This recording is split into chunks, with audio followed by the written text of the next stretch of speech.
ஹல்லேலூயா. நம்முடைய வேதத்தை திருப்பிக் கொள்ளலாம். மத்தேயுவின் புஸ்தகம் 3வது அதிகாரம். மத்தேயு 3வது அதிகாரம் முதல் வசனத்திலிருந்து ஆரம்பிக்கலாம். அந்நாட்களில் யோவான் ஸ்நானன் யூதேயாவின் வனாந்திரத்தில் வந்து மனம் திரும்புங்கள், பரலோகராஜ்யம் சமீபித்திருக்கிறது என்று பிரசங்கம் பண்ணினான். கர்த்தருக்கு வழியை ஆயத்தப்படுத்துங்கள், அவருக்கு பாதைகளை செவ்வை பண்ணுங்கள் என்று வனாந்திரத்திலே கூப்பிடுகிறவருடைய சத்தம் உண்டாயிற்றென்று ஏசாயா தீர்க்கதரிசியினால் சொல்லப்பட்டவன் இவனே. இந்த யோவான் ஒட்டகமயிர் உடையவை தரித்து தன் அறையில் வார்க்கச்சையை கட்டி கொண்டிருந்தான். வெட்டுக்கிளியும் காட்டுத்தேனும் அவனுக்கு ஆகாரமாயிருந்தது. போதும். முதல் 4 வசனங்களை நம்ம பார்க்குறோம். இந்த முதல் 4 வசனங்களில் யாரை குறித்து ஆரம்பிக்கிறாங்க? யோவான் ஸ்நானகன். இது ஒன்றும் கஷ்டமான கேள்வி இல்லை, எல்லாரும் பதில் சொல்லலாம். யாரை பார்த்து பார்க்க போகிறோம்? யோவான் ஸ்நானகன். யோவான் ஸ்நானகனுக்கு நிறைய முக்கியமான காரியங்கள், அவனை தனிப்படுத்தி காட்டுகிற நிறைய காரியங்கள் இருக்குது. அதில் முதல் காரியம் அவன் போட்டிருந்த வஸ்திரம், அவனுடைய உடை. இந்த 4வது வசனத்தில் வாசிக்கிறோம். இந்த யோவான் ஒட்டகமயிர் உடையை தரித்து தன் அறையில் வார்க்கச்சையை கட்டி கொண்டிருந்தான். வெட்டுக்கிளியும் காட்டுத்தேனும் அவனுக்கு ஆகாரமாய் இருந்தது. ஆகாரமாய் இருந்தது. ஒரு வினோதமான ஒரு மனுஷன் அப்படின்னு கூட நம்ம என்ன பண்ணலாம், சொல்லலாம். அவன் என்ன போட்டிருந்தானா? மேலே ஒட்டகத்தோலை போட்டிருந்தான். என்னத்தை சாப்பிட்டான்? வெட்டுக்கிளிகளையும் காட்டுத்தேனையும் சாப்பிட்டுட்டு ஒரு மனிதன் உயிர் வாழ்ந்து கொண்டிருக்கான். இந்த அதிகாரத்தை நான் வாசிக்க ஆரம்பிக்கும் போது ஒரு புது கண்ணோட்டத்தோடு அதை வாசிக்கிறதுக்கு ஆண்டவர் எனக்கு கிருபையை செய்தார். எழுப்புதலின் விதிமுறைகள், த பேட்டர்ன் ஆஃப் ரிவைவல் அப்படின்றது ஒரு தலைப்பை ஆண்டவர் எனக்கு கொடுத்தார். இன்னைக்கு காலையில் கொஞ்சம் நான் ஏன் இவ்வளோ கஷ்டப்படுறேன்னு எனக்கு தெரியல. வெளிப்படுத்துதலின் எழுப்புதலின் விதிமுறைகள். எல்லாரும் சொல்லுங்க. எழுப்புதலின் விதிமுறைகள். எழுப்புதலுக்கு சில விதிமுறைகள் உண்டு. எழுப்புதல் வரணும்னா அதுக்குன்னு என்ன இருக்கு? சில காரியங்கள் நடக்கணும். அந்த காரியங்கள் நடக்கும்போது தான் என்ன பண்ணும்? எழுப்புதல் உண்டாகும். தானா என்ன பண்ணாது? எழுப்புதல் ஆரம்பிக்காதது. தானாவே என்ன பண்ணாது? திடீர்னு ஒரு நாள் எழுப்புதல் உண்டாகி திடீர்னு 1000 பேர் ரட்சிக்கப்பட்டாங்க அப்படின்றது என்ன கிடையாது, ஒரு சரித்திரம் கிடையாது. எழுப்புதல் உண்டாகிறதுக்கு யாராவது ஒரு மனிதன் என்ன இருப்பார், காரணமாக இருப்பார். யாராவது ஒரு மனிதனாக இருக்கலாம், இல்லை ஒரு சின்ன ஒரு கும்பலாக என்ன பண்ணும், எழுப்புதல் ஆரம்பிக்கிறதுக்கு காரணமாக இருக்கும். ஒரு எழுப்புதலை பற்றி நான் வாசித்தேன். அந்த எழுப்புதலை பற்றி நான் உங்கள்கிட்ட சொல்லிவிட்டு நான் இந்த அதிகாரத்துக்குள்ளே மறுபடியும் உள்ளே போக போகிறேன். 1700வது வருஷம். எப்போ? 1700வது வருஷம் ரஷ்யாவில் ஒரு இடத்துல ஒரே ஒரு மனிதர், அவர் கூட சேர்ந்து 14 பேர், மொத்தம் 15 பேர். எத்தனை பேர்? வெறும் 15 பேர் என்ன பண்ணாங்களாம், ஒரு இடத்துல கூடி நம்ம ஜெபம் ஆரம்பிக்கலாம் அப்படின்னு சொல்லி ஒரு ஜெபத்தை ஆரம்பிச்சாங்களாம். எந்த வருஷம்? 1700வது வருஷம் ஒரு ஜெபத்தை ஆரம்பிச்சாங்க. ஒரு ஜெபத்தை ஆரம்பிக்கும் போது அந்த ஜெபம் ஆரம்பிக்கும் போது ரொம்ப அற்பமாக இருந்துச்சு. 1700வது வருஷத்தில் அதுக்கு முன்னாடி அவங்களுக்கு இந்த மாதிரி எழுப்புதல், பெரிய உலகத்தையே கலக்குகிற ஒரு எழுப்புதல் அப்படின்லாம் அதுக்கு முன்னாடி பெருசாக எதுவும் நடக்கலை. அவங்களுக்கு எழுப்புதல்னா என்னானே தெரியாது அந்த நாட்களில். அந்த நாட்களில் 1700வது வருஷம் இவங்க ஒரு ஜெபத்தை ஆரம்பிக்கிறாங்க. வெறும் 15 பேர் ஆரம்பித்தாங்க. அந்த ஜெபம் ஆரம்பித்து ஃபஸ்ட்டு என்ன நடந்துச்சு? 1 நாள் ஆச்சு, 2 நாள் ஆச்சு, 3 நாள் ஆச்சு. ஜெபம் தொடர்ந்து கண்டினியூவாக என்ன பண்ணுச்சு? நடக்க ஆரம்பிச்சிச்சு. 1 மாதம் ஆச்சு. 15 பேர் இருந்தது, இப்போ 50 பேர் ஆயிடுச்சு. இது எப்படி ஜெபம் நடக்கும்னா 24 hours என்ன பண்ணும்? 7 நாளும் 24 மணி நேரமும் ஒரு வாரம் ஃபுல்லாக ஜெபம் என்ன பண்ணும்? நடந்துக்கிட்டே இருக்கும். அந்த ஜெபம் நடந்து முடியும் அப்படின்னு நேரத்தில் இன்னொருத்தவங்க அந்த ஜெபத்தை என்ன பண்ணுவாங்க? கண்டினியூ பண்ண ஆரம்பிச்சிடுவாங்க. அப்போ நம்ம பண்ண மாதிரி 100 மணி நேரம் ஜெபமும் இல்லாமல் இது என்னவா நடக்குதுன்னா, அது 100 மணி நேரம் டைமே கிடையாது. டைம் இல்லாமல் என்ன பண்ணுச்சு? 1 வாரம் ஆச்சு, 1 மாதம் ஆச்சு. ஜெபம் கண்டினியூஸாக நடந்துகிட்டே இருந்துச்சு. நடக்க நடக்க நடக்க நடக்க இந்த ஜெபம் என்ன ஆச்சு? பரவ ஆரம்பிச்சிச்சு. ரஷ்யா ஃபுல்லாக பரவ ஆரம்பிச்சிச்சு. பரவ ஆரம்பிக்க கொஞ்ச நாள் ஆக இந்த ஜெபம் ஆரம்பித்தவர்கள் எல்லாரும் சேர்ந்து என்ன பண்ணாங்க? சபைகளை நாட்ட ஆரம்பித்தாங்க. அங்கங்கே சபைகளை கட்ட ஆரம்பித்தாங்க. சபைகள் மட்டும் கட்ட ஆரம்பிக்கல, கிட்டத்தட்ட ஒரு 8 தேசத்துக்கு மிஷினரிகளை அனுப்புனாங்க. என்ன பண்ணாங்க? 8 தேசத்துக்கு மிஷினரிகளை அனுப்புனாங்க. ஸோ எழுப்புதல் அப்படின்றது அவங்களுக்கு என்னன்னே தெரியாது. ஆனால் ஒரு எழுப்புதல் அங்கே ஆரம்பிச்சிருச்சு. இந்த ஜெபம் எவ்வளோ நாள் நடந்துச்சுன்னு நான் அதை படிக்கும் போது பார்த்துட்டு எனக்கு பயங்கரமான ஒரு ஷாக்காக இருந்துச்சு. எவ்வளோ நாள் நடந்திருக்கும்? சும்மா ஒரு கெஸ் பண்ணுங்களேன். சும்மா ஒரு கெஸ் பண்ணுங்க. நீங்களே ஒரு இது பண்ணுங்க, எவ்வளோ நாள் நடந்திருக்கும்? ஒரு ப்ராக்டிக்கலாக பார்த்தா நம்ம ஒரு ஜெபத்தை எவ்வளோ நாளைக்கு நடத்த முடியும்? 6 மாதம், ஒரு வருஷம் நடத்தலாம். நம்ம 21 நாள் ஜெபத்தை நடத்தி முடிக்கிறதுக்குள்ளே நம்ம படுற பாடு நம்மளுக்கு தான் தெரியும். 21 நாளே அவ்வளோ கஷ்டமாக இருக்கும். ஒரு வருஷம் நடக்கலாம், மிஞ்சி போனால் எவ்வளோ நாள் நடக்கலாம்? ஒரு வருஷம் நடக்கலாம். இந்த ஜெபம் எவ்வளோ நாள் தரமா நடந்துச்சு? 100 வருஷம் நடந்துச்சான். 1700 ஆரம்பிச்சது, 1800 தான் நின்றுச்சு. எப்போ? 100 வருஷம் இந்த ஜெபம் 1 மணி நேரம் கூட பிரேக் இல்லாமல் நடந்திருக்கு. எத்தனை வருஷம்? இது எழுதப்பட்ட ரெக்கார்டில் உள்ள ஒரு பெரிய ஒரு எழுப்புதலின் ஒரு அடையாளம். 100 வருஷத்துக்கு ஜெபம் என்ன பண்ணுச்சான்? நடந்துச்சான். அந்த ஜெபம் நடந்ததில் என்னென்ன நடந்திருக்குன்னா, அவங்க கவர்மெண்ட் மாறிடுச்சு. அவங்க தேசத்தில் இருந்த கோர்ட்டெல்லாம் எங்கெங்கெல்லாம் போய் வழக்காடுறாங்களோ அந்த கோர்ட்டில் வர கூட்டம்லாம் கம்மியாக வர ஆரம்பிச்சிருச்சு. ஜெயிலெல்லாம் மூட ஆரம்பிச்சிட்டாங்க. ஏன்னா ஜெயிலுக்கு போடுறதுக்கு என்ன இல்லை, யாரும் தவறு செய்யாததுனால என்ன பண்ண முடியல, ஜெயிலில் போட முடியல. ஜெயிலெலாம் நிற்காது, ஒயின் ஷாப்பு, பார் எல்லாம் என்ன பண்ணுச்சு, மூட ஆரம்பிச்சிச்சு. எழுப்புதல் ஆரம்பிச்சது தேசத்தை என்ன பண்ணிடுச்சு, மாத்திருச்சு. அவங்க தேசத்தை மட்டும் இல்லை, 8 தேசத்துக்கு அவங்க என்ன பண்ணாங்க, மிஷினரிகளை அனுப்பி அந்த ஒரு இடத்துல ஆரம்பித்த ஒரு ஜெபம் என்ன பண்ணுச்சு, பெரிய ஒரு மாற்றத்தை கொண்டு வந்துருச்சு. அப்போ எழுப்புதல் நடக்கிறதுக்கு யார் காரணமாக இருந்தா? ஒரு தலைவன் இருந்தார். அந்த தலைவனை பற்றி பேட்டி எடுத்திருக்காங்க. அந்த பேட்டியை வாசிக்கும் போது எனக்கு ரொம்ப ஆச்சரியமாக இருந்துச்சு. அந்த பேட்டி கேட்டாங்க. வந்தோடனே அவர் பேட்டி எடுக்கிறவர் கேட்குறாரு, இதெல்லாம் 800 நடந்தது, அதனால் இதை நான் பார்க்கல, எழுதியிருக்கேன். அவன் பேட்டி எடுக்கிறவர் கேட்குறாரு, நீங்கள் எப்போ பிரசங்கம் பண்ணுறீங்க, நான் பார்க்கணும் அப்படின்னு. அந்த நடத்துகிறவர் சொல்கிறாரு, நான் பிரசங்கம் பண்ணி கிட்டத்தட்ட 6 வாரம் ஆயிடுச்சு. அப்போ யார் பிரசங்கம் பண்ணுவா? நீங்கள் தானே ஆரம்பிச்சிங்க. நேற்று ஒரு 80 வயசு பாட்டி ஒருத்தவங்க பிரசங்கம் பண்ணாங்க. அதுக்கு முந்தின நாள் 12 வயசு பையன் ஒருத்தவங்க பிரசங்கம் பண்ணான். அப்படின்னு அவங்களால என்ன பண்ண முடியல, யார் பிரசங்கம் பண்ணுவா, யார் ஆராதனை நடத்துவா, எதுவுமே என்ன பண்ணாது, தெரியாது. ஆனால் இந்த ஜெபம் என்ன பண்ணும், நடந்துக்கிட்டே இருக்கும். அதுதான் என்ன பண்ணுது, உண்மையான ஒரு எழுப்புதல். யாரும் நின்று என்ன பண்ணணும், நடத்தணும்னு அவசியம் இல்லை. ஆனால் அதுக்கு ஒரு மனுஷன் ஆண்டவர் என்ன பண்ணார், பயன்படுத்தினார். அந்த மனுஷன் அந்த தீயை பற்ற வச்சுட்டு அவர் என்ன பண்ணிட்டாரு, பின்னாடி அமுங்கிட்டாரு. அது தீ என்ன பண்ணுச்சு, ஃபுல்லாக பரவ ஆரம்பிச்சிச்சு. அந்த மாதிரி ஒரு தீயை பற்ற வைக்க வந்த ஒரு மனுஷன் பேர் தான் என்னது, யோவான். எல்லாரும் சொல்லுங்க, யோவான் ஸ்நானகன். முதல் வசனத்தை மறுபடியும் வாசிக்கலாம். அந்நாட்களில் யோவான் ஸ்நானன் யூதேயாவின் வனாந்திரத்தில் வந்து மனம் திரும்புங்கள், பரலோக ராஜ்யம் சமீபத்திருக்கிறது என்று பிரசங்கம் பண்ணினான். முதல்ல என்ன பண்றான், யோவான் ஸ்நானகன் வரான். அவன் நான் சொன்னேன், அவன் யார், ஒரு வினோதமான ஒரு மனுஷன். அது மட்டும் இல்லை, அவன் செய்யற ஒரு காரியம் பாருங்க, யூதேயாவின் வனாந்திரத்தில் வந்து, அந்த வேதம் என்ன, அந்த வசனம் சொல்லுது, யூதேயாவின் வனாந்திரத்தில் வந்து. அவன் எங்க பிரசங்கம் பண்ணனா, வனாந்திரத்தில் நிறைய கூட்டமாக இருப்பாங்களா? வனாந்திரத்தில் தான் எல்லாரும் என்ன பண்ணுவாங்க, வந்து சேருவாங்களா? எங்கேருந்து ஆரம்பிச்சிருக்கணும், எருசலேமில் தேவாலயத்தில் என்ன பண்ணியிருந்துருக்கணும், பிரசங்கத்தை ஆரம்பிச்சிருக்கணும். ஆனால் யோவான் எங்கேருந்து ஆரம்பிக்கிறான், வனாந்திரத்துல இருந்து ஆரம்பிக்கிறான். அங்கே யாருமே இல்லை. வனாந்திரம் என்ன இருக்கும், வறட்சியாக இருக்கும், இல்லைன்னா தண்ணி இருக்காது, ஒன்றும் இருக்காது. எங்கள் மனுஷன் என்ன பண்ண மாட்டாங்க, போக மாட்டாங்க. ஆனால் இவன் ஒரு மனுஷன் அங்கே போய் என்ன பண்ணுறான், பிரசங்கத்தை ஆரம்பிக்கிறான். அந்த பிரசங்கத்தை ஆரம்பிச்ச உடனே அடுத்த வசனத்தை பாருங்க. அவன் முதல்ல சொல்லுகிற வார்த்தை என்னது, மனம் திரும்புங்கள். அவன் எழுதுற அவன் சொன்ன வார்த்தை, எழுதப்பட்ட முதல் வார்த்தை என்னது, மனம் திரும்புங்கள். இதுல ஒரு பயங்கரமான ஒரு சிக்னிஃபிகன்ஸ் இருக்கு. இயேசுவும் முதல்ல சொன்ன வார்த்தை என்னது, மனம் திரும்புங்கள். எல்லா 12 சீஷர்களும் அவங்களோட ஊழியத்தை ஆரம்பிக்கும் போது இயேசு அவங்ககிட்ட சொல்லி அனுப்புனது, நீங்க பிரசங்கம் பண்ணும்போது முதல்ல என்ன சொல்லணும், மனம் திரும்புங்கள். அப்ப ஒரு எழுப்புதல் உண்டாகணும்னா முதல்ல என்ன நடக்கணும், மனம் திரும்புதல் நடக்கணும். மனம் திரும்புதல்னா என்னது, மனம் திரும்புதல் என்னது, மனம் திரும்புதல்.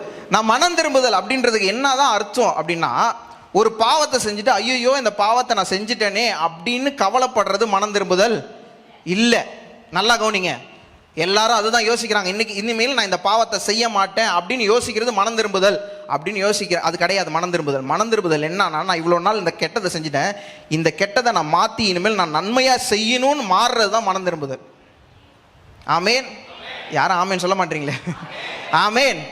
வேதத்தில் ஒரு மனுஷன் தான், அவன் பேர் என்னது, சக்கேயு என்ன பண்ணா, இயேசு வந்த உடனே அவ்வளோ நாள் என்ன பண்ணிட்டு இருந்தான், பாவம் செஞ்சுட்டு இருந்தான், எல்லாரையும் ஏமாற்றி சம்பாரிச்சுட்டு இருந்தான். அவன் மனம் திரும்பினோடனே அவன் முதல்ல செய்கிற காரியம் என்னன்னா, இதுவரைக்கும் நான் ஏமாத்தினவங்கள்டெல்லாம் நான் என்ன பண்ணுவேன், திருப்பி 4 மடங்காக நான் கொடுப்பேன். அதுதான் மனம் திரும்புதல். மனம் திரும்புதல் என்னன்னா, நீங்கள் செஞ்ச காரியத்தை, இவ்வளோ நாள் கெட்டதாக செஞ்சதை மாற்றி நன்மையாக செய்கிறது தான் உண்மையான மனம் திரும்புதல். சில பேர் கெட்டதுலேருந்து நான் நின்றுட்டேன், இனிமேல் நான் என்ன பண்ணுவேன், கெட்டதும் செய்ய மாட்டேன், நல்லதும் செய்ய மாட்டேன், மனம் திரும்புதல் அந்த இடத்துல என்ன பண்ணிடுறாங்க, நின்றுறாங்க. அது கனி கொடுக்காத ஒரு வாழ்க்கையாக மாறிவிடும். இவ்வளோ நாள் நீங்கள் கசப்பான கனி கொடுத்தீங்கன்னா நீங்கள் என்னைக்கு மனம் திரும்புவீங்களோ அன்னையிலேருந்து உங்களுடைய கனி என்ன இருக்கணும், சுவையான கனியாக மாறணும். மாறினாதான் உண்மையான மனம் திரும்புதல் உண்டாயிருக்குன்ற அர்த்தம். ஒரு 3 பேர் ஆமேன்னு சொல்லியிருக்காங்க. ஆமேன், ஆமேன். நல்ல கவனிங்க. நீங்கள் காரைக்காலில் இருக்கிறீங்க, நீங்கள் சென்னைக்கு போகணும். காரைக்கால்லேருந்து சென்னையை தொட முடியுமா? காரைக்காலை விட்டால் தான் நீங்கள் என்ன பண்ண முடியும், சென்னைக்கு போக முடியும். நீங்கள் மனம் திரும்புறதுனா, மனம் திரும்புறதுனா நீங்கள் இருக்கிற இடத்த விட்டுட்டு நவுந்தாதான் நீங்கள் என்ன பண்ண முடியும், நீங்கள் போக வேண்டிய இடத்துல மாற முடியும். நீங்கள் ஒரே இடத்துல இருந்துக்கிட்டு என் இருதயம் மாறிடுச்சு, நான் செஞ்சதுக்கெல்லாம் தப்பு செஞ்சதுக்கெல்லாம் நான் என்ன பண்ணிட்டேன், மன்னிப்பு கேட்டுட்டேன், ஆனால் நான் எதுவும் பண்ண மாட்டேன் இனிமேல் அப்படின்னு யோசிச்சிங்கன்னா அது மனம் திரும்புதலுக்கான காரியம் கிடையாது. நீங்கள் அதுக்கு ஆப்போசிட்டாக செய்ய ஆரம்பிக்கணும். நீங்கள் இவ்வளோ நாள் மற்றவங்களை ஏமாத்துனீங்கன்னா நீங்கள் என்ன பண்ணணும், எல்லாருக்கும் உதவி செய்ய ஆரம்பிக்கணும். அதுதான் உண்மையான மனம் திரும்புதல். யாருமே என் கூட ஒத்துக்க மாட்டீங்க, பரவாயில்ல. ரொம்ப கஷ்டமான காரியமாக இருக்கலாம், ஆனால் அதுதான் கனி கொடுக்குற வாழ்க்கை. இந்த மாதிரி பிரசங்கம் பண்ணும்போது யாருமே கை தட்ட மாட்டாங்க, யாருமே ஆமேன்னு சொல்ல மாட்டாங்க. எனக்கு தெரியும் நீங்கள் எல்லாம் ஆசீர்வாதமாக இருப்பீங்க அப்படின்னா உடனே ஒரு 10 பேர் கை தட்டுவாங்க. நீங்கள் இன்னும் உண்மையாக மனம் திரும்பலை அப்படின்னு சொன்னால் யாரும் கை தட்ட மாட்டாங்க, பரவாயில்ல. மனம் திரும்புறதுனா இவ்வளோ நாள் நீங்கள் செஞ்ச காரியத்தை நிறுத்துறது மனம் திரும்புறது அல்ல. இவ்வளோ நாள் செஞ்ச காரியத்தை தலைக்கீழ செய்கிறது தான் மனம் திரும்புதல். ஆமேன். ஏன் மனம் திரும்பணும், அந்த வசனத்திலே அடுத்து போட்டிருக்கு, பரலோக ராஜ்யம் சமீபமாக இருக்கிறது. பரலோக ராஜ்யம் சமீபமாக இருக்கிறது. இங்கிலீஷில் ஒரு ஈஸியான ஒரு இது, kingdom of God is at hand அப்படின்னா, என் கரம் என் உடம்புக்கு எவ்வளோ கிட்ட இருக்கோ அவ்வளோ தூரம் தேவனுடைய ராஜ்யம் வந்துருச்சுன்னு அர்த்தம். ரொம்ப கிட்ட வந்துருச்சு தேவனுடைய ராஜ்யம். இதை வந்து யோவான் சொல்லுகிறார். எப்போ இயேசுவே இன்னும் என்ன பண்ணல, இயேசுவே இன்னும் அவரோட ஊழியத்தை ஆரம்பிக்கல, அதுக்கு முன்னாடியே யோவான் சொல்கிறார் பரலோக ராஜ்யம் என்ன ஆயிடுச்சு, சமீபம் ஆயிடுச்சு. இப்போ 2000 வருஷம் தாண்டிடுச்சு. அப்போ இன்னும் எவ்வளோ நம்ம கிட்ட இருக்கிறோம். மத்தேயு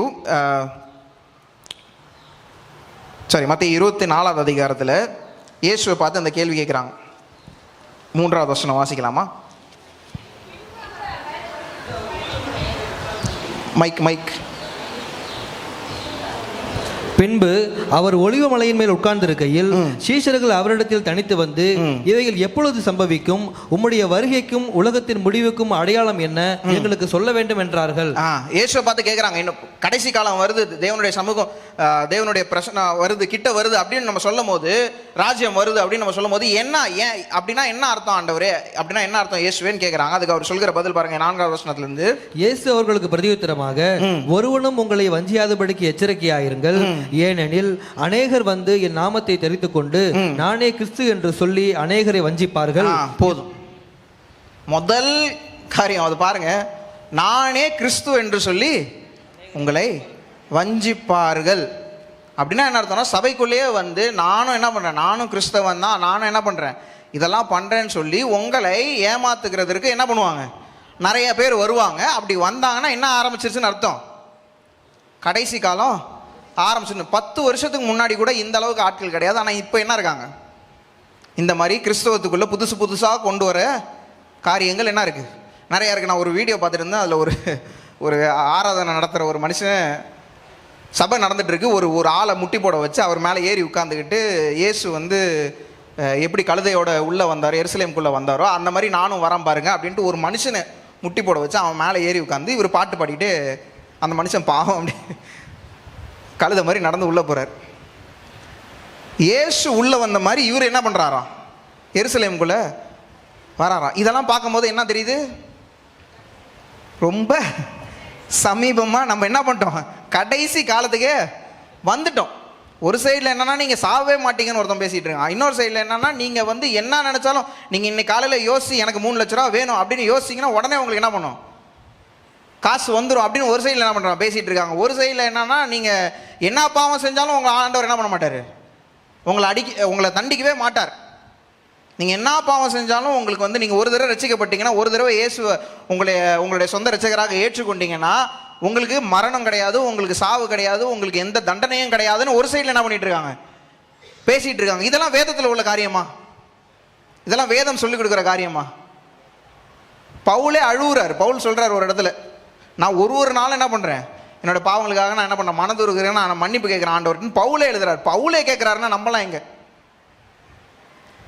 பவுலே கேட்கும் போது நம்மலாம் எங்க? ஒரு நாளும் நம்ம எந்திரிக்கும் போது காலையில் ஆண்டவர்கிட்ட, ஆண்டவரே எனக்கு தெரிஞ்சோ தெரியாமலும் நான் என்ன பண்ணியிருக்கேன், எவ்வளோ பாவம் செஞ்சிருக்கேன் ஆண்டவரே, அதெல்லாம் மன்னிங்க அப்படின்னு சொல்லி கேட்கறது தான் உண்மையான ரட்சிப்பு. அதை விட்டுட்டு நீங்கள் என்ன செஞ்சாலும் என்ன பண்ண மாட்டார், ஆண்டவர் கேட்க மாட்டார். நீங்கள் ஒரு தடவை இயேசுவோட பிள்ளை ஆகிட்டீங்கன்னா நீங்கள் யாரை வேணாலும் ஏமாற்றலாம், நீங்கள் என்ன வேணாலும் பண்ணலாம், ஆனால் ஆண்டவர் உங்களை என்ன பண்ண மாட்டார், தண்டிக்க மாட்டார் அப்படின்னு சொல்கிறது ஒரு தவறான ஒரு உபதேசம். அந்த உபதேசங்கள்லாம் இப்போ பயங்கரமாக பரவிட்டு இருக்கு. அதை பரவுறதை பார்க்கும் போது நம்மளுக்கு என்ன தெரியுது, தேவனுடைய ராஜ்யம் சமீபமாக இருக்கிறது. அடுத்தது 5வது வசனம். அப்பொழுது எருசலேம் நகரத்தாரும் யூதேயா தேசத்தார் அனைவரும் யோர்தானுக்கு அடுத்த சுற்றுப்புறத்தார் யாவரும் அவனிடத்திற்கு போய் தங்கள் பாவங்களை அறிக்கையிட்டு யோர்தான் நதியில் அவனால் ஞானஸ்நானம் பெற்றார்கள். போதும். இப்போ பாருங்க, முதல்ல ஆரம்பிக்கும் போதே நான் சொன்னேன், அவர் எங்க இருந்தார்? வனாந்தரத்தில் இருக்கிறார். அவர் சொல்ல ஆரம்பிச்ச சத்தியம் என்ன பண்ணுதுன்னா, சுத்தி உள்ள தேசங்களுக்கு எல்லாரும் போய் சேர்ந்து அந்த தேசத்தில் உள்ளவங்கலாம் என்ன பண்றாங்க, அவரை தேடி வனாந்தரத்துக்கு வராங்க. எங்க வராங்க? வனாந்தரத்துக்கு வராங்க. உங்களுடைய சத்தியம் உங்களோட கூட இயேசு இருந்தாருன்னா நீங்க எங்க இருந்தாலும் சரி, உங்களை தேடி மக்கள் என்ன பண்ணுவாங்க, உங்களை தேடி மக்கள் வருவாங்க. நம்ம சர்ச்சை எங்க இருக்கு? ஊரை விட்டு வெளியில இருக்கு. ஏன் இங்க எல்லாம் இங்க உள்ள வரீங்க? நல்ல மியூசிக் வாசிக்கிறாங்க, நல்ல பாட்டு பாடுறாங்க, அதனால வரீங்க இல்ல. அதே பாருங்க, மூன்றாவது வசனம் மறுபடியும் வாசிக்கலாம். கர்த்தருக்கு வழியை ஆயத்தப்படுத்துங்கள், அவருக்கு பாதைகளை செவ்வை பண்ணுங்கள் என்று வனாந்திரத்தில். 2வது வசனம், சாரி. மனம் திரும்புங்கள், பரலோக ராஜ்யம் சமீபித்திருக்கிறது என்று பிரசங்கம் பண்ணினான். என்று என்ன பண்ணினான்? பிரசங்கம் பண்ணினான். பிரசங்கம் பண்ணினான். ஏன் மக்கள் தேடி வராங்கன்னா, அவங்களுக்கு என்ன கிடைக்குது? சத்தியமான வார்த்தை என்ன பண்ணுது? கிடைக்குது. அதனால தான் மக்கள் என்ன பண்றாங்க, தேடி வராங்க. இங்கே எழுதும் போதே அவன் சொல்லியிருக்காரு, பிரசங்கம் பண்ணினார்கள், பிரசங்கம் பண்ணினான். பிரசங்கத்துல தான் என்ன ஆரம்பிக்கும்? நான் முதல்ல என்ன சொன்னேன், ஒரு எழுப்புதல் உண்டாகணும்னா அது எங்க இருந்து ஆரம்பிக்கும்? தேவனுடைய வார்த்தையை பிரசங்கிக்கிற இடத்துல இருந்தா உண்டாகும். என்ன ஆராதனையில் ஆண்டவரோட அபிஷேகம் இருக்கும், எஸ் கரெக்ட், இல்லைன்னு சொல்லுது. ஜெபம் பண்ணும்போது ஆண்டவருடைய அபிஷேகம் கண்டிப்பாக இருக்கும். ஆனால் ஒரு எழுப்புதல் உண்டாகணும்னா அதுக்கு என்ன தான் மையமாக இருக்கணும்? வேத வசனம் தான் மையமாக இருக்கணும். முதல்ல நம்ம என்ன பண்ணணும்? மனம் திரும்பணும். 2வது பிரசங்கம் பண்ணணும். ஆமீன் சொல்லுங்க. நான் கேட்டு வாங்க வேண்டியதாக இருக்கு. 2வது என்ன பண்ணணும்? பிரசங்கம் பண்ணணும். பிரசங்கம் பண்ணும்போது ஆண்டவருடைய வார்த்தையை சொல்லும் போது அங்க என்ன பண்ணும்? எழுப்புதல் உண்டாகும். ஏன்னா வார்த்தையில தான் என்ன இருக்குது? ஜீவன் இருக்கு. வார்த்தையில ஜீவன் உண்டு. இருக்கிற ஜீவன் என்ன பண்ணும்னா, சுத்தி முத்தி உள்ள தேசங்கள்ல இருந்தெல்லாம் மக்களை என்ன பண்ணும்? உள்ள கொண்டுட்டு வரும். உள்ள வரும்போது அவங்க என்ன பண்ணுவாங்க? இந்த வார்த்தையில ஜீவன் இருக்குதுன்றத பார்ப்பாங்க. அடுத்த வசனத்துக்கு போலாம். 3வது வசனம். கர்த்தருக்கு வழியை ஆயத்தப்படுத்துங்கள், அவருக்கு பாதைகளை செவ்வை பண்ணுங்கள் என்று வனாந்திரத்திலே கூப்பிடுவனுடைய சத்தம் உண்டென்று ஏசாயா தீர்க்கதரிசியினால் சொல்லப்பட்டவன் இவனே. அடுத்த வசனம். இந்த யோவான் ஒட்டகமயிர் உடையை தரித்து. அப்பொழுது எருசலேம் நகரத்தாரும் யூதேயா தேசத்தார் அனைவரும் யோர்தானுக்கு அடுத்த சுற்றப்புறத்தார் யாவரும் அவனிடத்திற்கு போய் தங்கள் பாவங்களை அறிக்கையிட்டு யோர்தான் நதியில் அவனால் ஞானஸ்நானம் பெற்றார்கள். இப்ப பாருங்க, அடுத்த காரியம் நடக்குது. அவங்க பாவங்களை அறிக்கையிட்டு யோர்தான் நதியிலே அவனால் ஞானஸ்தானம் பெற்றார்கள். பாவங்களை அறிக்கையிடணும். நான் முதல்ல சொன்ன மாதிரி மனம் திரும்பணும். மனம் திரும்பினதுக்கு அப்புறம் வேதத்தை என்ன பண்ணணும்? பிரசங்கிக்கிறோம். பிரசங்கிக்கிறதுனால என்ன நடக்குது? பாவங்களை மக்கள் அறிக்கையிடுறாங்க. பாவங்களை கொண்டாந்து அவன் யோவான்ட்ட சொல்றாங்க. யோவான்ட்ட அறிக்கை இடும் போது அவன் என்ன பண்றான்? அவங்களுக்கு ஞானஸ்தானம் கொடுக்குறான். பாவங்களை அறிக்கை எடுக்கும் போது ஆட்டோமேட்டிக்காக என்ன பண்ணுவாங்க? மக்கள் ஞானஸ்தானத்துக்காக ஒப்பு கொடுப்பாங்க. இது பாருங்க, 4 ஸ்டெப் ஆயிருச்சு. முதல்ல என்ன பண்ணாங்க? எல்லாரும் மனம் திரும்புகள்னு அவன் சொன்னா. மனம் திரும்ப நடக்கும்போது என்னாச்சு? மனம் திரும்ப நடக்கும்போது பிரசங்கம் பண்ணும்போது அடுத்து என்ன பண்ணாங்க? எல்லாரும் வசனத்தை கேட்டுட்டு பாவங்களை அறிக்கையிட்டாங்க. பாவங்களை அறிக்கையிட்டு ஞானஸ்தானம் பெற்றார்கள். அடுத்த வசனம். பரிசேயர்களும் சதிசேயர்களும் அநேகர் தன்னிடத்தில் ஞானஸ்தானம் பெறும்படி வருகிறதை அவன் கண்டு. போதும், எல்லாம் சொல்லிட்டான், எல்லாம் நடந்துருச்சு. மக்கள் என்ன பண்றாங்க? ஞானஸ்தானம் பெறுறதுக்காக வந்துட்டாங்க. ஆனா அது கூடயே சேர்ந்து என்ன பண்ணுது? ஒரு கூட்டம், எக்ஸ்ட்ராவான ஒரு கூட்டம் வருகிறது. அந்த கூட்டத்தை வாசிக்கலாம். பரிசேயரும் சதுசேயரும் என்ன பண்றாங்க? அங்க ஞானஸ்தானம் பெறும்படி வருகிறார்கள். விரியன் பாம்பு குட்டிகளே, வரும் கோபத்துக்கு தப்பித்துக்கொள்ள உங்களுக்கு வழி காட்டினவன் யார்? யார்? ரட்சிக்கப்படதானே வராங்க. இவங்கள பத்தி எதுக்கு இப்படி யோவான் என்ன இப்படி திடீர் இப்படி திட்டுறாரு அப்படின்னு நம்ம யோசிக்கலாம். ஆனா யோவானுக்கு நல்லா தெரியும் இவங்க எதுக்கு வரல, ரட்சிக்கப்பட வரல. இவங்க வேடிக்கை பார்க்க வந்தவங்க. வேடிக்கை பார்க்க வந்தவங்க மட்டும் இல்லை, பரிசேயர்கள் சதுசேயர்களை பற்றி வேதத்தில் நிறைய இடத்துல எழுதியிருக்கு. அவங்க எல்லாமே என்னத்துக்கு பண்ணுவாங்கன்னா ஒரு ஷோக்காக தான் பண்ணுவாங்க. என்ன பண்ணுவாங்க? ஷோக்காக. ஒரு ஏழைக்கு உதவுனா கூட என்ன பண்ணுவாங்க, தெரு ஓரத்தில் நின்று கத்தி எல்லாரையும் கூப்பிட்டு இங்கே பாருங்க நான் என்ன பண்ணுறேன், ஏழைக்கு உதவுறேன்னு காட்டிட்டு என்ன பண்ணுவாங்க, அதை செய்வாங்க. அதே மாதிரி இயேசு அந்த ஜெபத்தை ஒரு இடத்துல இயேசு அந்த ஜெபத்தை பற்றி சொல்லுவார். ஜெபத்தை பற்றி சொல்லும்போது அந்த பரிசேயர் வந்து சொல்லுவான், நான் இந்த பாவி மாதிரி நான் இல்லை, நான் என்ன பண்ணுறேன், எல்லாத்தையும் கடைபிடிக்கிறேன், நான் என்ன பண்ணுறேன், பரிசுத்தவான் அப்படின்னு என்ன பண்ணுறாங்க. எல்லாமே அவங்க என்ன பண்ணுவாங்க, மற்றவங்களுக்கு காட்டுறதுக்காகவே என்ன பண்ணுறது செய்கிறாங்க. இந்த மாதிரி ஒரு எழுப்புதல் வரும்போது இந்த மாதிரி வெளியரங்கமாக காட்டுறாங்க பாருங்க. அவங்கள எல்லாரும் ஆண்டவர் என்ன சொல்கிறாரு, விரியன் பாம்பு குட்டிகளே, விரியன் பாம்பு குட்டிகளே குட்டிகளே. ஏன்னா அவங்க ஞானஸ்தானம் பெறுறதுக்கு வரல, ஞானஸ்தானம் உண்மையான மரம் திரும்புதலுக்காக ஞானஸ்தானம் பெறுறதுக்கு வரல. அவங்க எதுக்கு வராங்கன்னா, இங்கே பாருங்க நாங்களும் என்ன பண்ணுறோம், இந்த இயேசுவை தான் நம்புகிறோம், இந்த நாங்கள் என்ன பண்ணுறோம், நீங்கள் சொல்கிற காரியத்தை நம்புகிறோம், எல்லாரும் எங்களை பாருங்க அப்படின்றதுக்காக வராங்க. அவங்க உண்மையான மனம் திரும்புதலோட உள்ள வரல. அடுத்த வசனம், மனம் திரும்புதலுக்கு ஏற்ற கனிகளை கொடுங்கள். ஆபிரகாம் எங்களுக்கு தகப்பன் என்று உங்களுக்குள்ளே சொல்லிக்கொள்ள நினையாதிருங்கள். தேவன் இந்த கல்லுகளினாலே ஆபிரகாமுக்கு பிள்ளைகளை உண்டு பண்ண வல்லவராய் இருக்கிறார் என்று உங்களுக்கு சொல்லுகிறேன். இப்பொழுதே கோடரியானது மரங்களின் வேறு அருகே வைத்திருக்கிறது. ஆகையால் நல்ல கனி கொடாத மரமெல்லாம் வெட்டுண்டு அக்னியிலே போடப்படும். இப்போ நான் சொன்னல ஸ்டார்டிங்லேயே, கனிகளை வைத்து தான் என்ன பண்ணுவாங்க,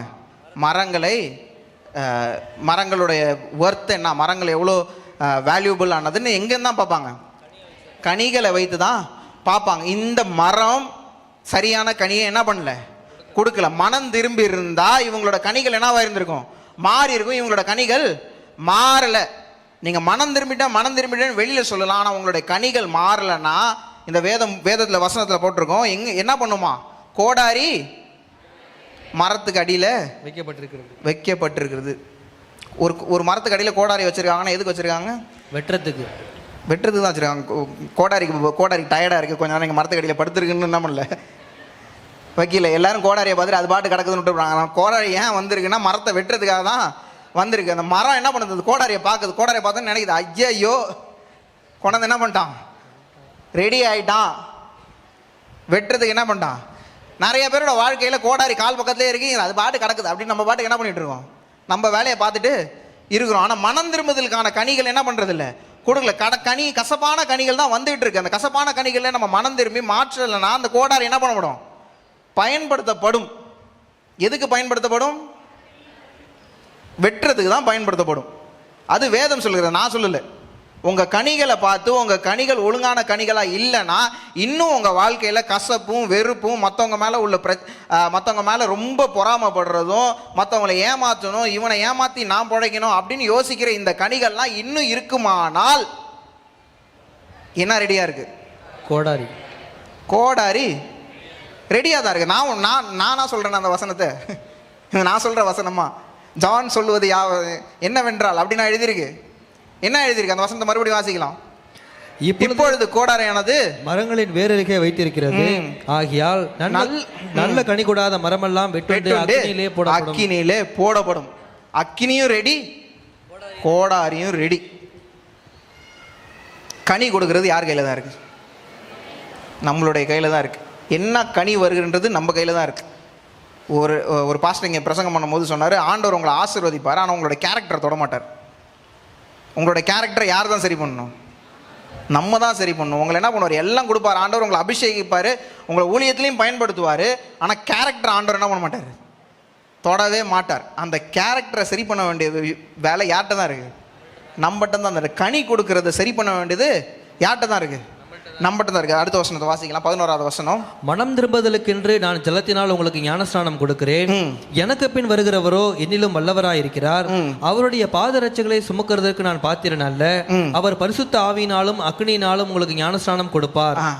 பரிசுத்த ஆவியினாலும் அக்னியினாலும் ஞானஸ்தானம் கொடுப்பார். பரிசுத்த ஆவியானாலும் ஞானஸ்தானம் கொடுப்பாரு. நம்ம என்ன பண்ணிடுவோம், நம்மளுக்கு நல்லா தெரியும் ஆண்டவர் நம்மளை என்ன பண்ணுவார், பரிசுத்த ஆவியானால் நிரப்புவார் அப்படின்ட்டு. அக்கினியினால் ஞானஸ்தானம் கொடுப்பாருன்னு எனக்கு அப்படின்னா என்னது அக்கினினா ஏன் ஞானஸ்தானம் கொடுக்கணும் அப்படின்னு நான் யோசிக்கும் போது, அக்கினி என்ன பண்ணுன்னா பதறையெல்லாம் என்ன பண்ணும், அவிச்சிரும், சுட்டு எரிச்சிரும். தேவையில்லாத காரியத்தெல்லாம் என்ன பண்ணிடும், சுட்டு எரிச்சிடும். அழுக்கெல்லாம் என்ன பண்ணிடும், சுட்டு எரிச்சிடும். தங்கம் புடமிடப்படும், தூக்கி நெருப்பில் போடும் போது தங்கம் சரியாயிரும். தங்கத்தை சுற்றி உள்ள மண்ணெல்லாம் என்ன ஆகிடும், அதை விட்டு வெளியாயிரும்.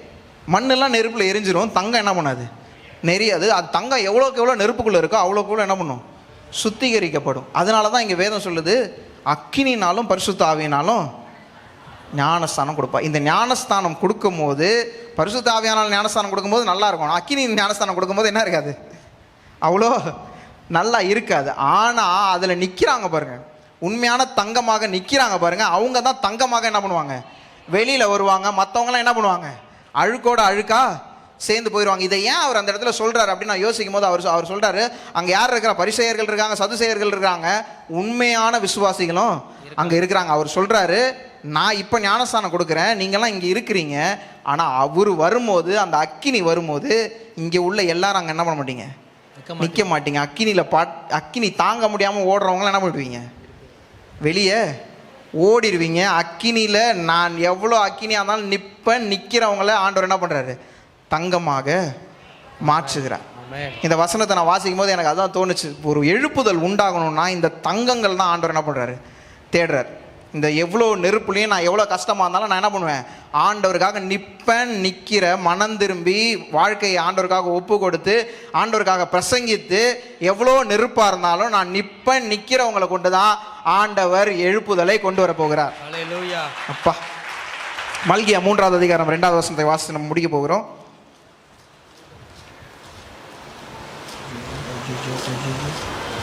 மல்கியா 3:2. ஆனாலும் அவர் வரும் நாளை சகிப்பவன் யார், அவர் வெளிப்படுகையில் நிலை நிற்பவன் யார், அவர் புடமிடுகிறவனுடைய அக்னியை போலவும் மன்னானுடைய சௌகாரத்தை போலவும் இருப்பார். அவர் புடமிடுகிற அக்கினியை போல இருப்பார். அவர் வரும்போது அதை நிற்கிறவர்கள், அதை தாங்குகிறவர்கள், உண்மையான மனம் திரும்புதலோடு உண்மையான கனியோடு நிற்கிறவர்களை ஆண்டவர் எடுத்து அவருக்காக பயன்படுத்துவார். ஆமேன், ஆமேன் சொல்லிருக்கலாமே. ஆமேன், ஹல்லேலூயா. நீங்க யோசிக்கலாம், இவ்வளோ கஷ்டமா, இவ்வளோ நெருப்பு என்னை சுத்தி என்ன பண்ணுது, சுடுது, என்னால் தாங்க முடியலையே அப்படின்னு நீங்க யோசிக்கலாம். யோசிக்கும் போது ஆண்டவர் சொல்றாரு, நெருப்பு சுடுறது உனக்கு இல்லை, உன்னை சுத்தி உள்ள அழுக்குக்கு, உனக்கு சுத்தி உள்ள தேவையில்லாத காரியங்களுக்காக தான் என்ன பண்ணுது, நெருப்பு சுடுது. உள்ள தங்கமும் சூடாயிட்டு தான் இருக்கு. ஆனா தங்கம் என்ன ஆகல, தங்கம் கெட்டு போல, தங்கம் சூடாகுது. ஆனா சுத்தி உள்ளதெல்லாம் எரிஞ்சிருச்சு. தங்கத்துக்கு என்ன ஆகல, தங்கம் இன்னும் பெட்டராக தான் ஆகுது. தங்கத்தோட குவாலிட்டி இன்னும் அதிகமாகுது. தங்கத்தோட விலை என்ன பண்ணுது, விலை உயருது. ஏன்னா அந்த தங்கம் அந்த சூடை என்ன பண்ணுது, தாங்கி நிற்கிது. அது வெறும் கல்லாக தான் இருந்துச்சு. ஆனால் அந்த சூடு ஏற ஏற ஏற அந்த கல் என்ன ஆகுது, தங்கமாக மாறுகிறது. இந்த அக்கினி வரும்போது இந்த தங்கம் என்ன பண்ணுது, அந்த சூடை தாங்குற அளவுக்கு அதுக்கு என்ன இருக்கு, பலன் இருக்கு. அந்த பலன் இருக்கிறதுனால தான் ஒரு கல் தங்கமாக மாறுது. இந்த சூடை தாங்க முடியாம தான் நிறைய பேர் என்ன பண்றாங்க, ஓடிடுறாங்க சைடில். ஆனால் அந்த சூடை தாங்கி நிற்கிறவங்கள தான் ஒரு அழகான பாத்திரமாக ஆண்டவர் வணைகிறார். ஒரு எழுப்புதல் உண்டாகணும்னா நம்ம தேசத்தில் நம்ம நாட்களில் நம்ம கண்களால் ஒரு எழுப்புதலை பார்க்கணுன்னா இந்த மாதிரி ஆட்களை, தேவனுக்கென்று வைராக்கியமாக நிற்கிறவர்களை, எவ்வளோ சூடு சுற்றி ஏறினாலும் நான் இங்கே விட்டு போக மாட்டேன், நிற்கிற ஆட்களை ஆண்டவர் தேடுறார். அந்த ஆட்களை ஆண்டவர் பார்க்கும்போது எழுப்புதலை நம்ம மட்டியில் ஊற்ற வல்லவராக இருக்கிறார். ஆமேன், ஆமேன். யாரும் ஒத்துக்க மாட்டீங்கன்னு நினைக்கிறேன். ஆமேன். எழுப்புதலை பார்க்கணுன்னு ஆசை இருக்குதா? நான் சொன்ன மாதிரி அந்த 100 வருஷம் அந்த ஜெபம் நடந்துச்சான். 100 வருஷம் ஒரு ஜெபம் 100 வருஷத்துக்கு நடக்குதுன்னா அது எப்பேற்பட்ட ஒரு ஜெபமாக இருந்திருக்கும். இந்த ஆஸ்பரின்னு ஒரு இடத்துல இந்த ரிவைவல் வந்துச்சு இப்போ கொஞ்ச நாளைக்கு முன்னாடி, நீங்கள் எல்லாம் நியூஸில் பார்த்துருப்பீங்கன்னு நினைக்கிறேன். அது கிட்டத்தட்ட ஒரு 3 மாதம் தான் நடந்துச்சு, தாண்டிலாம் நடக்கல. 3 மாதத்துலேயே அங்கே உள்ள பயங்கரமான மாற்றங்கள் உண்டாக ஆரம்பிச்சிச்சு. கவர்மெண்ட்டாலே அதை தாங்க முடியாதனால ரொம்ப கூட்டம் அதிகமாக ஆரம்பிச்சதுனால அதை நிறுத்த சொல்லிட்டாங்க. 3 மாதத்துலேயே அவ்வளோ இதுன்னா நம்ம தேசத்தில் ஒரு வருஷமோ 2 வருஷமோ இந்த மாதிரி ஒரு எழுப்புதல் உண்டானா நம்ம தேசத்தோட நிலைமையே ஆண்டவர் என்ன பண்ணிடுவார், மாற்றிடுவார். நம்ம எத்தனை பேர் விசுவாசிக்கிறோம்? இன்னும் கொஞ்ச நாளில் ஆண்டவர் நம்ம கண்கள் பார்க்க ஒரு எழுப்புதலை கொண்டு வர போகிறார். ஆமென். எத்தனை பேர் அதை விசுவாசிக்கிறீங்க? யாரும் விசுவாசிக்கிற மாதிரி எனக்கு தெரியலையே. ஆமென். ஆனால் எழுப்புதல் நீங்கள் இருந்தாலும் இல்லைனாலும் நடக்கும். ஆனால் இந்த எழுப்புதலில் நம்ம உள்ளே இருக்கிறது நம்ம கையில் தான் இருக்குது. சூடு தாங்க முடியலன்னு ஓடுனோம்னா எழுப்புதல் என்ன பண்ணாது, வராது. சில பேர் இன்னும் ஃபஸ்ட் ஸ்டேஜ்லேயே இருப்பாங்க, இன்னும் மனம் திரும்பியிருப்பாங்க, இன்னும் அவங்களோட கனிகள் என்ன பண்ணிருக்காரு, மாறி இருக்காது. மனம் திரும்பிட்டாங்க, ஆனால் என்ன பண்ணுறாங்க, மனம் திரும்பின இடத்துல நிற்கிறாங்க, இன்னும் ஆப்போசிட் டைரக்ஷனில் இன்னும் ட்ராவல் பண்ண ஆரம்பிக்கல. இதெல்லாம் தாண்டி நீங்கள் ஆண்டவர்கிட்ட சொல்லி, ஆண்டவரே நான் மனம் திரும்பிட்டேன், இனிமேல் நான் என்ன பண்ணுவேன், இனிமேல் நான் செஞ்ச காரியத்தை தலைகீழ செய்வேன், நான் தவறாக செஞ்சிருந்தேன்னா அதை என்ன பண்ணுவேன், நன்மையாக அதை மாற்றுவேன் அப்படின்னு சொல்லி என்னைக்கு ஆண்டவருடைய சமூகத்தில் நீங்கள் ஒப்பு கொடுக்குறீங்களோ, என்னைக்கு நீங்கள் ஆண்டவருடைய வார்த்தையை பிரசங்கிக்க ஆரம்பிக்கிறீங்களோ, பக்கத்தில் உள்ளவங்களுக்கு சுவிசேஷம் சொல்ல ஆரம்பிக்கிறீங்களோ, அன்னையிலிருந்து ஒரு எழுப்புதலுக்கான விதையை ஆண்டவர் நம்ம மத்தியிலேருந்து போட ஆரம்பிச்சு விடுவார். ஆமேன் சொல்லுங்க. ஆமேன். இன்னைக்கு நம்ம எல்லாரும் கையில் எது கொடுத்தாங்க, ட்ராக்ஸ் கொடுத்தாங்க. நான் உண்மையாக கேட்டேன்னா எத்தனை பேர் இதை தூக்கி நான் பேக்குள்ளே வச்சதை நான் இதுக்கப்புறம் என்ன பண்ணுவேன், அடுத்த வருஷம் அந்த நான் பேக் எடுக்கும் போது தான் நான் பார்ப்பேன் அப்படின்னு நம்ம எத்தனை பேர் யோசிச்சிருப்பீங்க? இதை போய் யார் கொடுப்போம், இதை கொடுத்து எங்கேயாவது போய் நான் அடி வாங்குறதுக்கா அப்படின்னு யோசிக்கிற நிறைய பேர் உண்டு. எத்தனை பேர் உண்மையாகவே நான் போகும்போது ரோட்டில் யாரையாவது பார்த்தேன்னா நான் அதை கொடுப்பேன்னு எத்தனை பேர் யோசிப்பீங்க? கையெல்லாம் தூக்கி காட்ட வேணாம், சும்மா இங்கே சர்ச்சுக்குள்ளே போய் சொல்லக்கூடாது, நான் சொன்னன்றதுக்காக நம்ம தூக்கி காட்டக்கூடாது. உங்கள் மனசுக்குள்ளேயே நீங்கள் யோசிங்க. எத்தனை பேர் யோசிப்பீங்க உண்மையாக நான் அதை கொடுப்பேன் அப்படின்னு?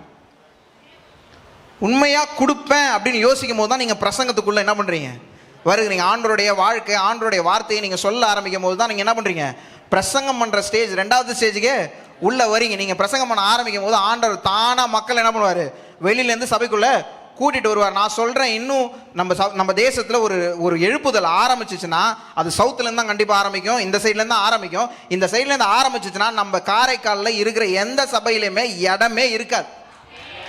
ஆமேன். நம்ம சர்ச்சில் நான் விசுவாசிக்கிறேன். நான் இதை எப்படி சொல்கிறேன்னு எனக்கு தெரியல. ஆண்டவர் ஆனால் என்னை பலப்படுத்துறதுனால நான் சொல்கிறேன், நம்ம சபையில் வெளியில் தான் நிற்பாங்க மக்கள், உள்ள இடமே இருக்காது. ஏன்னா எழுப்புதல் வரும்போது அவங்கவுங்க வீட்டில் யாராலையும் என்ன பண்ண முடியாது, இருக்க முடியாது. 5 மணிக்கு சபை ஆரம்பிக்குதுன்னா 2 மணிலேருந்து மக்கள் இங்கே உட்காந்துருப்பாங்க. ஆமேன். எத்தனை பேர் உண்மையாக சொல்ல முடியும்? ஆமேன். தேவன் கண்டிப்பாக நம்ம வாழ்க்கையில் செய்வார். அதுக்கு ஒரு வைராக்கியம் வேணும். இந்த நெருப்பை பார்த்து பயப்படுறது, சும்மா பக்கத்தில் சத்தம் போடுறோம்லாம் பார்த்து பயந்துக்கிட்டு, நம்மளுக்கு எனக்கே பயம் இருக்குதான், இல்லைன்னு சொல்லல. யாராவது வந்து கேட்டாங்கன்னா ஐயோ நான் இல்லையே அப்படின்னு நான் சொல்கிறதுக்கு. ஆனால் இந்த பயம், நம்ம எலெக்ஷனுக்காக ஜெபிக்கிறோம், கரெக்டு தான். ஆண்டவர் செய்ய வேண்டிய காரியம் தான் ஆண்டவர் செய்வார். ஆண்டவர் செஞ்சாலும் செய்யலைனாலும் இந்த பயம் மட்டும் நம்மளுக்கு என்ன பண்ணக்கூடாது, வரவே கூடாது. எவனாக இருந்தாலும் சரி, நீ யாராக இருந்தாலும் சரி, நீ என்ன வேணாலும் பண்ணு, ஆண்டவருக்காக நான் என்ன பண்ணுவேன், நிற்பேன். ஆமேன். இனிமேல் என்னால் பேச முடியல, கண்ணில் முடியலாமா அப்படி.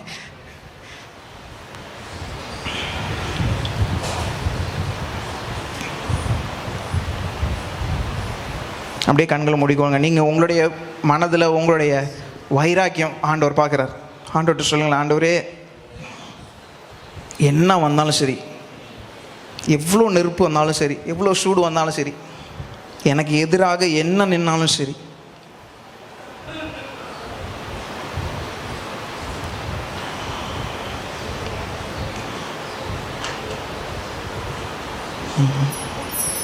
ஸ்தோத்திரம் ஸ்தோத்திரம் ஸ்தோத்திரம். ஹல்லேலூயா ஹல்லேலூயா ஹல்லேலூயா ஸ்தோத்திரம். உண்மையாக சொல்லுங்களேன், ஆண்டவரே முதலாவது நாங்கள் மனம் திரும்புகிறோம். ஆண்டவரே தவறான காரியங்களை நாங்கள் செய்தவர்களாக இருக்கலாம், இந்த நாள்லேருந்து நாங்கள் ஒப்பு கொடுக்குறோம். ஆண்டவரே தவறுகளை மாற்றி, ஆண்டவரே நாங்கள் செஞ்ச தவறுகளை எல்லாத்தையும் எடுத்துகிட்டு நாங்கள் இனிமேல் நன்மையாக செய்யணும். சொல்லுங்கள் ஆண்டவரே, எங்களுக்கு தைரியத்தை கொடுங்க. எங்களை சுற்றி எவ்வளோ நெருப்பு வந்தாலும் சரி, எவ்வளோ கஷ்டம் வந்தாலும் சரி, நாங்கள் எழுப்புதலுக்கு ஆயத்தமாக இருக்கணும். எங்கள் மூலியமாக, எங்கள் இடத்தின் மூலியமாக, எங்கள் சபையின் மூலமாக ஒரு பெரிய எழுப்புதலை தேவன் எங்கள் தேசத்தில் எங்கள் கண்கள் காணத்தக்கதாக ஆண்டவரே நீர் செய்ய போகிறதுக்காக நன்றி செலுத்துகிறோம். அதற்கு நாங்கள் தயாராக இருக்க போகிறோம் ஆண்டவரே. ஓ ஹல்லேலூயா. என்னை தருகிறேன் தருகிறேன் உம் கரத்தில், என்னை படைக்கிறேன் எல்லாம் எழுந்து நின்று பாடலாமா?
சொல்லுகிறவர்கள், ஆண்டவரே என்னை உருவாக்குங்க.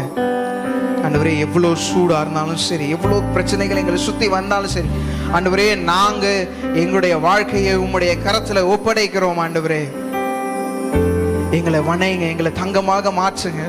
எல்லாம் சொல்லுங்க, உண்மையாக சொல்லுங்க. ஆண்டவரே அப்பா என்னை உம்முடைய கரத்துல ஒப்படைக்கிறோம். ஆண்டவரே எழுப்புதலுக்கான பாத்திரமாக என்னை உம்முடைய கரத்துல ஒப்படைக்கிறோம். ஆண்டவரே எழுப்புதல் வரும்போது அதுல எனக்கு ஒரு பங்கை நீர் வைத்திருக்கிறதற்காக உமக்கு நாங்க நன்றி செலுத்துகிறோம். ஆண்டவரே உமக்கென்று வைராக்கியமாக நிற்கிறவர்களாக நீர் எங்களை மாற்றுகிறதற்காக உமக்கு நாங்க நன்றி செலுத்துகிறோம். சும்மா வெளியில இருக்கிற சூட பார்த்து பயப்படுற ஆட்கள் நாங்கள் அல்ல. ஓ ஹalleluya, ஹalleluya. காலாட்களை பார்த்து பயப்படுறவர்கள் நாங்கள் அல்ல. ஓ ரபா பா பா லா தோர ஷாதரி கலா தோரா பா பா ஓரி அல்லா தோரா பா பா.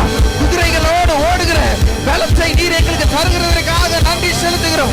ஓரி பா பா பா பா பா லா தோரா ஷாதரி கலா தோரா பா ஓரி அல்லா தோரா பா பா ஓ ரபா பா பா பா லா. நாங்கள் ஆர்ப்பரிக்கும் போது எரிகோ கோட்டைகள் விழுகிறது. ஓரி அல்லா தோரி ஷாதரா பா பா பா பா. எங்கள் தேசத்தை எங்களுக்கு சுதந்திரமாக தருகிறவரை உம்மை ஆராதிக்கிறோம். ரபாலா ஓரியா லதுரி பாபா பாஷதா ரபாலா தரா. உங்களுடைய பலனைகளை இடை கட்டணும். ஓரி பாலா துரி சிகந்தர ரபாலா துரியாரா ஓரபா பாபா. எங்களுடைய பலவீனங்களை உம்முடைய கரத்தில் வைக்கும் போது உம்முடைய அக்கினி அதை சுட்டெரித்து பலவீனனாய் நாங்கள் பலவான்களாய் மாறுகிறோம். ஓரி பாபா பாபா பாலா துரா ஷதரா ஓரியா லதுரோ ஓரி பாபா பாபா பாபா. உம்முடைய வார்த்தையை எங்கள் நாவலே வைக்கும்படியாக ஆண்டவரே உம்முடைய வார்த்தை எங்களுடைய நாவலே இருக்கட்டும். ஓரி பாபா நாங்கள் பேசும்போது உம்முடைய வார்த்தையை பேசும்போது ஜீவன் உண்டாகட்டும்.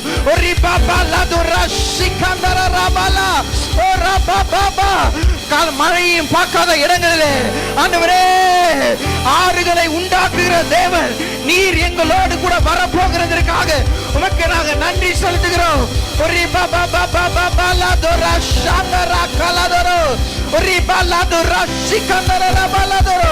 எழுப்புதல் வரும்போது வெளியிலிருந்து வேடிக்கை பார்க்கிறவர்களாக அல்ல, எழுப்புதலை ஆரம்பிக்கிறதற்கு நாங்களும் அதற்குள்ள இருக்கிறதற்கு நீர் கிருபையை தரப்போறதுக்காக நன்றி செலுத்துகிறோம்.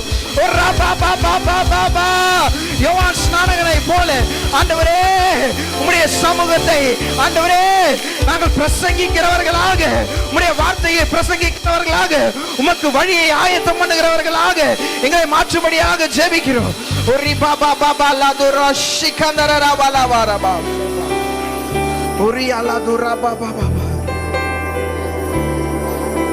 ஒரு நிமிஷம் அப்படியே எத்தனை பேர் உங்களுடைய வாழ்க்கையை ஆண்டவருக்காக ஒப்படைக்கிறீங்க?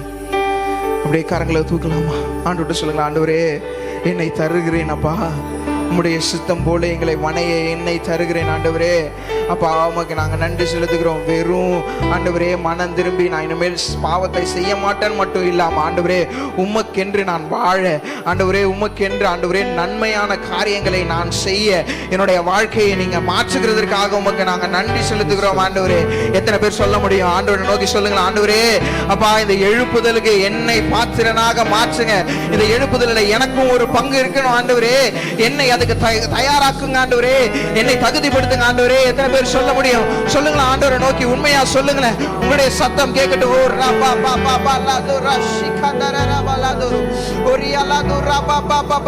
இவ்வளவுதான் சத்தமா? ஆண்டவர் எழுப்புதலை கொண்டு வரும்போது இவ்வளவுதான் சத்தம் இருக்குமா?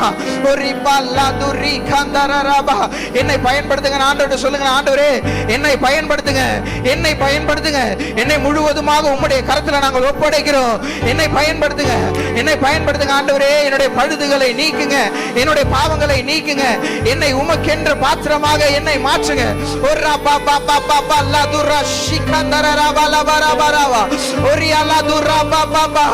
பரிசுத்த ஆவியின் அபிஷேகத்தினால ஆண்டவரே, அக்கினி ஞானஸ்தானத்தினால ஆண்டவரே எங்களை நீ உடம்பிட போறதற்காக நன்றி செலுத்துகிறோம். அந்த அக்கினி எங்க மேல இறங்கி வருகிறதற்காக உமக்கு நாங்கள் நன்றி செலுத்துகிறோம்.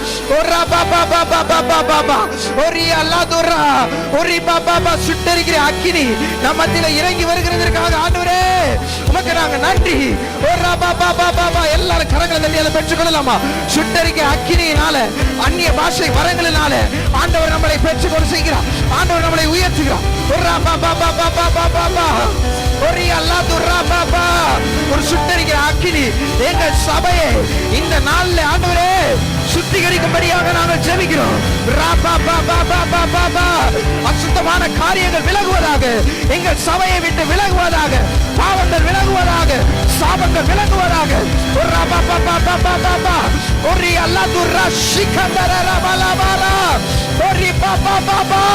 வியாதிகள் எங்கள் சரீரத்திலிருந்து நீங்குவதாக, இயேசுவின் ரத்தம் எங்களை தொட்டு சுத்திகரிப்பதாக.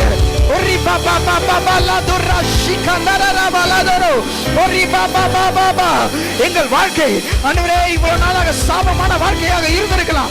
இன்னையிலிருந்து உம்முடைய அக்கினி எங்களை ஞானஸ்தானம் கொடுக்கும் பொழுது ஆண்டவரே ஒரு ஆசீர்வாதமான வாழ்க்கை எங்களுக்கு மட்டுமல்ல, எங்களை சுத்தி உள்ளவர்களுக்கு ஆசீர்வாதமாக நீ மாற்ற போறதுக்காக நன்றி செலுத்துகிறோம். எங்களை தேடி வெளியிலிருந்து மக்கள் வரப்போகிறதுக்காக நன்றி செலுத்துகிறோம். உம்முடைய சமூகம் எங்கள் கூட இருப்பதை பார்த்து ஆண்டவரே எங்கள் தேசமே எங்களை திரும்பி பார்க்கத்தக்கதான காரியங்களை, பெரிய காரியங்களை எங்கள் சபையிலே நீ செய்ய போறதற்காக நன்றி செலுத்துகிறோம். எங்கள் சபையில செய்ய ஆரம்பித்து விட்டதற்காக உமக்கு நாங்கள் நன்றி செலுத்துகிறோம்.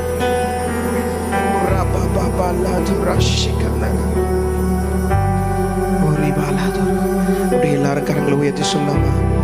என்னை தருகிறேன், தருகிறேன் உம் கரத்தில், என்னை படைக்கிறேன், படைக்கிறேன் உம் பாதத்தில், என்னை தருகிறேன், தருகிறேன் உயர்த்தி சொல்லாமா? கரத்தில் என்னை படைக்கிறேன், படைக்கிறேன் உள்ளத்தில் உருவாக்குமே உருவாக்குமே உருவாக்குமே என்னை உருவாக்குமே. என் ஆத்துமாவே கர்த்தரை ஸ்தோத்தரி, என் முழுவதுமே கர்த்தருடைய பரிசுத்த நாமத்தை ஸ்தோத்தரி. என் ஆத்துமாவே கர்த்தரை ஸ்தோத்தரி, கர்த்தர் செய்த சகல உபகாரங்களையும் மறவாதே. ஆமென். கர்த்தராகிய இயேசு கிறிஸ்துவின் கிருபையும் பிதாவாகிய தேவனுடைய அன்பும் பரிசுத்த ஆவியானுடைய அந்யோன்ய ஐக்கியம் நம் அனைவரோடும் உலகில் உள்ள எல்லா பரிசுத்தவான்களோடும் கர்த்தருடைய வருகை மட்டும் என்றென்றும் நிலைத்திருப்பதாக. ஆமென். ஹல்லேலூயா, ஹல்லேலூயா, ஹல்லேலூயா. கர்த்தர் உங்களை ஆசீர்வதிப்பாராக. God bless you.